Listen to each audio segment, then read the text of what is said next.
La corrente elettrica che salta improvvisamente in un territorio vasto 5 comuni, con conseguenze inevitabilmente pesanti, dagli ascensori bloccati ai semafori in tilt. Quasi 3 ore di caos tra Castelfranco, Castello di Godego, Vedelago, Resane e Altivole. Nella città del Giorgione i problemi maggiori, anche perché qui ha avuto origine il problema. Tra i primi a esserne informati il sindaco Stefano Marcon.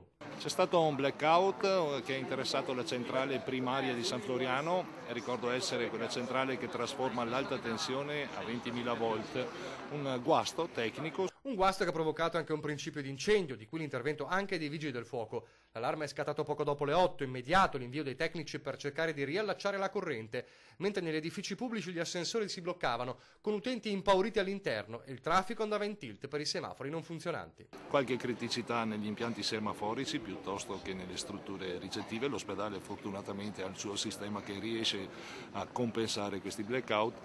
Ad oggi io non ho contezza di danni rilevanti a cose o persone. Gran parte delle situazioni critiche risolta poco prima delle 11. Qualche ore dopo è giunta anche una nota di Terna, gestore di trasmissione elettrica nazionale. Il disservizio nella zona di Castelfranco si è verificato per problemi sulla rete di distribuzione, scrive l'azienda. Per quanto di sua competenza, Terna è subito intervenuta a supporto per ripristinare la situazione, tornata prontamente alla normalità.